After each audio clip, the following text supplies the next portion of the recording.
Hello les amis, nous sommes le mardi 6 octobre 2020 et des nouvelles de l'organisation Bon Sens, www.bonsens.org.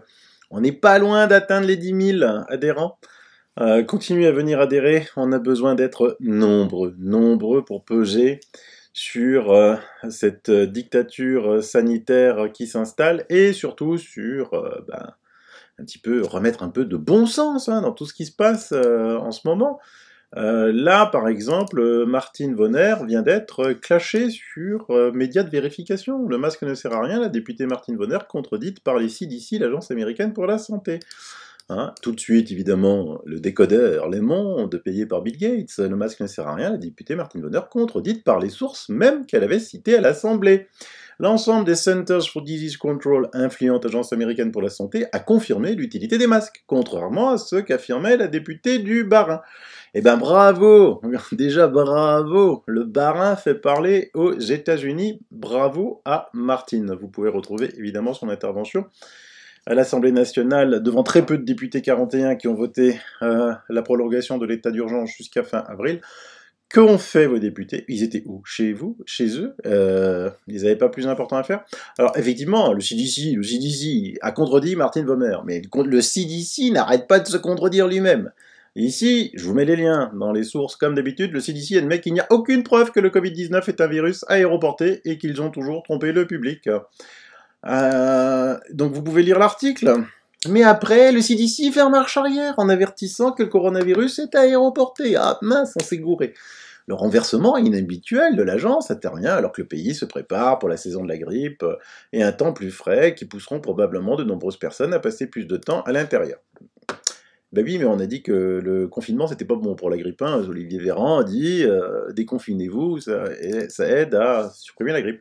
Et donc ce personnage, évidemment, qui vous sentez, qui sent vraiment l'honnêteté, Fauci, dit qu'il n'y a vraiment aucun doute sur le fait que c'est aéroporté. La version publiée tranquillement vendredi avertit que le virus se propage principalement par les aérosols produits lorsqu'une personne infectée tousse, éternue, chante, parle ou respire.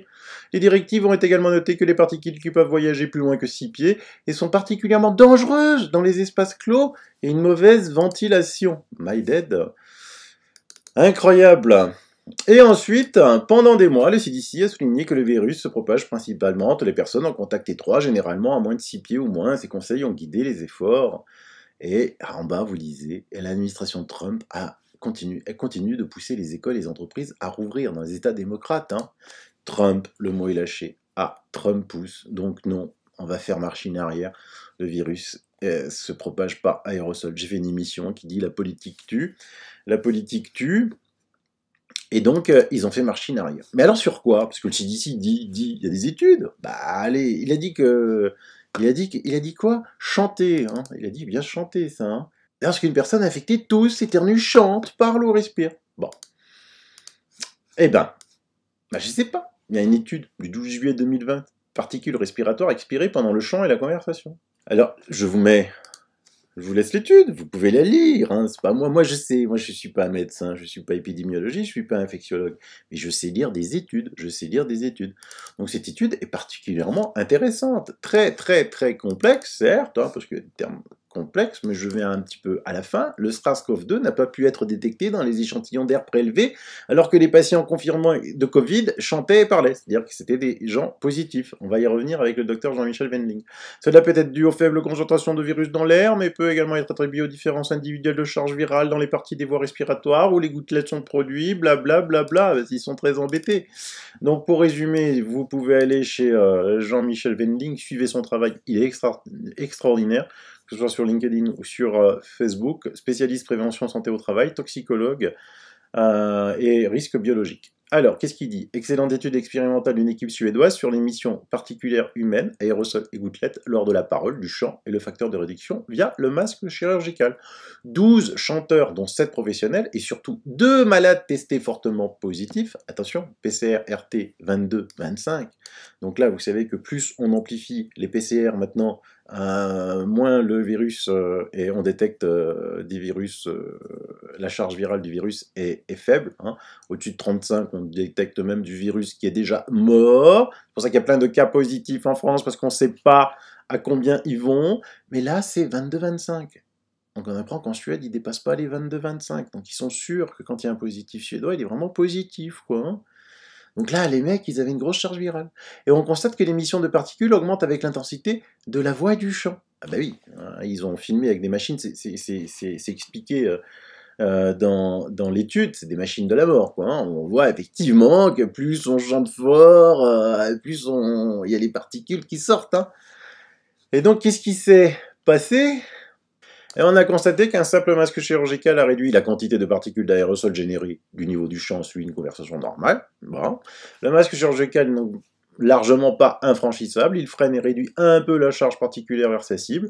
Ceux qui pensent que le masque arrête les aérosols seront déçus. Par contre, à 80 cm, aucune analyse n'a permis de retrouver du virus SARS-CoV-2 dans le flux d'air aspiré dans un tunnel prélevé et analysé pour les 2 chanteurs malades pourtant symptomatiques depuis 48 heures.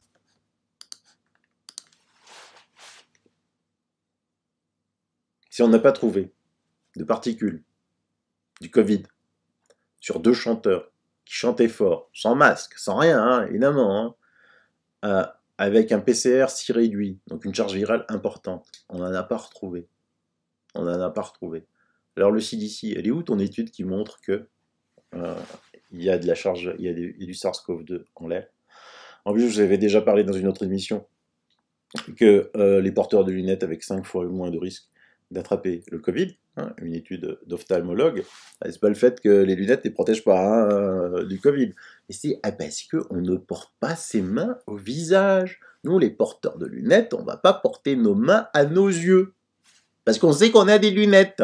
Alors certes, on peut les enlever pour se gratter les yeux, mais bon, honnêtement, on le fait pas. Hein, on le fait pas. Par contre, ceux qui mettent un masque sous le nez, là, tout ça, qui touchent toujours leurs mains vers leurs yeux, eux le touchent beaucoup plus. D'accord? Après, vous en voulez encore un peu plus? Bon, je sais pas, je vous l'avais déjà dit. Le CDC, encore, toujours le même CDC, une étude du 5 mai 2020. Mesures non pharmaceutiques pour la grippe pandémique dans les milieux non sanitaires, mesures de protection individuelle et environnementale. Je vous l'ai déjà expliqué, je vais pas vous la rabâcher, mais on va lire la conclusion. Les masques médicaux jetables sont des dispositifs amples qui ont été conçus pour être portés par le personnel médical pour protéger la contamination accidentelle des plaies du patient et pour protéger le porteur contre les éclaboussures ou les pulvérisations de fluides corporels. Il existe des preuves limitées de leur efficacité dans la prévention de la transmission du virus de la grippe, que ce soit lorsqu'il est porté par la personne infectée pour le contrôle à la source ou lorsqu'il est porté par des personnes non infectées pour réduire l'exposition. Notre revue systématique n'a trouvé aucun effet significatif des masques faciaux sur la transmission de la grippe confirmée en laboratoire. Masque ou pas masque, vous attrapez le virus de la grippe. Voilà. Allez, on va demander au professeur Raoult, c'est quand même le meilleur infectiologue au monde. Les gens, ils peuvent bien la traiter des noms qu'ils veulent, parce qu'il a dit que l'hydroxychloroquine soignait. Ça reste, eux, ils peuvent pérorer. Ça reste le meilleur infectiologue au monde, reconnu par ses pairs et qui publie des résultats. Aujourd'hui encore, je vous recommande l'émission avec Laurence Ferrari sur CNews et c'est extraordinaire tout ce qu'il nous apprend. Quoi. Et le virus mute. Et ça, si le virus il mute, vous faites comment pour fabriquer un vaccin? Ah mais là, il va falloir m'expliquer comme si j'avais 2 ans. Hein, Monsieur Bill Gates? Parce que là, il y en a des variants, il nous explique. Professeur Raoult. Une question sur la transmission du virus. Il y a de nombreuses communications américaines en ce moment sur le fait qu'il soit aéroporté, manuporté. Quelle est votre thèse à vous? Non, mais globalement, il n'y a pas vraiment de thèse. Tout le monde sait que tout ça, c'est manuporté. Hein. D'ailleurs, essentiellement, c'est manuporté. Il y en a, les gens qui regardent ça, il y en a en réalité dans tout, sur tous les meubles, sur toutes les chaises, sur tout. Et donc, il y en a partout du virus. Le risque d'exposition aéroportée est relativement faible à côté du risque d'infection manuportée. Et d'ailleurs, moi j'ai eu l'occasion de le dire, on a fait ça en Afrique, mais d'autres avaient fait une vraie étude de cette nature-là aussi au Pakistan. Le lavage des mains, le simple lavage des mains diminuait de 30% le risque d'infection respiratoire. Hein. Donc encore une fois, si vous observez quelqu'un, vous verrez qui a une infection respiratoire, et encore plus avec cette maladie qui fait peu éternuer et peu tousser. vous verrez qu'en revanche, les gens se mettent les mains sur le nez, ensuite ils mettent les mains sur les meubles et vous touchent, ils touchent toute une série d'objets que vous allez vous-même pouvoir toucher, et ensuite vous mettrez vos mains à la bouche, et que c'est un mode de contamination majeur. Nous, on est absolument convaincus. Moi, c'est ce que je fais. Je me passe 20 à 30 fois par jour les mains à l'alcool. Vous voyez, quelques gouttes d'alcool, et puis ça tue les virus assez facilement qui sont fragiles. Et ça, c'est une mesure qui est extraordinairement importante et qui a probablement aussi des conséquences, du coup, sur les autres infections respiratoires, mais aussi sur les infections digestives. Donc, je pense que ça, la diminution des contacts manuels qui ne sont pas indispensables, et le passage, quand on a touché quelque chose en dehors de chez soi, des mains à l'alcool, joue un rôle qui est très important. Voilà, vous avez entendu? Alors maintenant, le décodeur du monde, j'attends votre article demain de la contradiction. Je me ferai un plaisir de le lire. Allez un petit peu plus au fond, au lieu de juste rester superficiel comme vous êtes. On sait que vous êtes financé par Bill Gates et il vous a donné 2,4 millions de dollars l'année dernière, 2,6 millions de dollars. Pourquoi Bill Gates vous donne de l'argent? Vous pouvez répondre à cette question, s'il vous plaît. Vous faites de la recherche scientifique, vous êtes des promoteurs du vaccin. Ah oui, hein, c'est vrai ça. Ah, donc il vous donne des millions de dollars. C'est pas mal, c'est pas mal. Ok, allez, pour rassurer, on va terminer par un homme qui, lui, n'a pas peur. C'est pas un couard, c'est le président Trump qui est revenu. Je vous avais déjà expliqué que Silvio Berlusconi, 84 ans, atteint d'une forme très sévère de Covid, s'en est sorti largement. Hein, donc évidemment, si on vous dit de rester chez vous, que les poumons sont atteints, et de prendre du paracétamol, ça peut ne pas passer. Hein. Ça, il faudra aussi qu'on en discute, parce qu'en plus, il y a beaucoup de... J'ai des remontées là que des pharmaciens refusent des ordonnances. Je pense qu'il est temps qu'on mette du bon sens là-dessus, et souvent le bon sens s'accompagne de procédures en justice. Et donc, après Trump, on va écouter Laurent Toubiana, le directeur général de l'IRSAN, qui connaît les épidémies par cœur, puisque c'est son travail de surveiller toutes les épidémies. Écoutez-le, ça rassure. Et on va terminer par du bon sens avec André Berkoff. Voilà, allez, je vous laisse. Bye bye, bisous.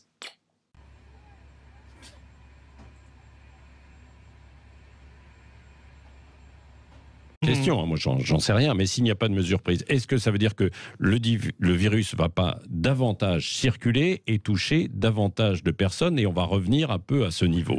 Écoutez, les personnes plus fragiles. Il ne vous a pas échappé que, d'abord je rappelle encore une fois, puisque je l'ai dit tout à l'heure, une épidémie, ce sont des gens gravement malades et des gens qui meurent. D'accord ? C'est ça une épidémie. Il existe des épidémies de rhume, si vous voulez, mais on n'en parle pas, je ne sais pas pourquoi. On n'en parle pas parce que finalement, en tout cas, on n'arrête pas l'économie pour ça. Ouais. Hein, on meurt du rhume ? Non, on ne meurt pas du rhume. Oui. Donc c'est pour ça qu'on n'en parle pas beaucoup, parce que ça ne fait pas grand-chose. Donc occupons-nous de ça. C'est ça l'indicateur principal. Ce truc-là, si vous voulez, a touché à peu près, pendant la période épidémique, environ 100 000 personnes. C'est-à-dire que 100 000 personnes ont été hospitalisées pendant cette période-là.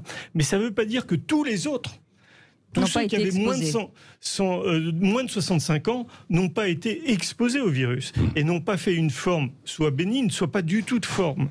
Et finalement, ces gens qui ont été exposés au virus et qui ont lutté contre le virus forment quelque part une sorte de barrière immunitaire, ce qu'on appelle l'immunité grégaire ou l'immunité collective. L'immunité collective, c'est ça, oui. Et si vous voulez, il y a une réponse éclatante à ça, c'est que c'est le déconfinement. Lors du déconfinement, on s'attendait tous à avoir une deuxième vague, non ? Mais qui nous a expliqué pourquoi la deuxième vague n'est pas venue ? Des épidémiologistes nous avaient prévu 650 000 morts avec masque et mesures barrières. Mais justement, on n'a rien eu du tout. Et pourtant, les gens se sont mélangés, on peut dire. Il y a eu des manifestations, il y a eu la fête de la musique, il y a eu les vacances, il y a tout eu. On nous a promis la deuxième vague tout le temps, si vous voulez. Tout au long de cette épidémie, on nous promet l'Arlésienne, c'est-à-dire celle qui ne vient jamais. Et pour cause, elle ne vient jamais parce que la notion d'immunité collective, mais on l'a déjà atteint depuis longtemps. Le management par la peur, il a commencé très tôt. D'abord, qu'est-ce qu'il y a eu comme cas comptabilisé Covid et qui n'était pas que Covid, c'est le moins que l'on puisse dire. Il y avait beaucoup de comorbidités, que ce soit cancer, maladie cardiovasculaire, etc., qui ont été comptabilisées comme Covid. Première chose. Deuxièmement, il y a eu le problème qui est que on nous a seriné. Quand je dis management par la peur, je persiste et je signe, il y a eu un management par la peur. Je ne dis pas parce que c'était avec des arrière-pensées, mais il y a eu un management par la peur. Pourquoi ?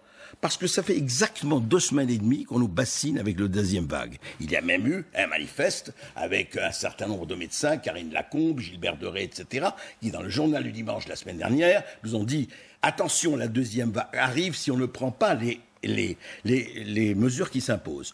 Or, les mesures qu'elles imposent, pardon, c'est très bien de dire oui, on a pris les mesures, c'est très bien sûr, mais ça fait longtemps qu'on prend les mesures. On me parle des gestes barrières. Allez dans le métro, parle pas du métro, pas un mot. Pas un mot sur le métro. Pas un mot sur le métro. André, qu'est-ce que vous diriez, vous, si demain on disait dans le métro, il n'y aura qu'un tiers de voyageurs qui peuvent l'emprunter? Vous diriez, ça y est, alors là, c'est la Corée du Nord. On est cohérent ou on est incohérent. On dit, ah, c'est formidable. Alors, dans le métro, c'est d'autres. On dit aux restaurateurs, vous allez vous éblader en table d'1,5 mètre, mais dans le métro, il est hors de question. Alors donc, non mais attendez, je finis. Le Covid, évidemment, selon les princes qui nous gouvernent et certains observateurs, est un Covid très intelligent. C'est-à-dire, il n'attaque pas les gens assis. Quand vous êtes assis en terrasse, Covid, il vous voit pas, il n'attaque pas. Vous êtes debout, 135 €. Bon. Deuxièmement, le Covid ne vous attaque pas dans le métro. Il a compris, le métro, le virus, il rentre pas dans le métro. Il sait que le métro, mais si. Mais le métro, c'est vital, André. Ah, mais alors les transports en commun, c'est vital. Mais David, pour la vie d'une cité, pour la vie d'un pays. Où cette histoire existe, et tout est vital, où cette histoire n'existe pas, et il faut corriger.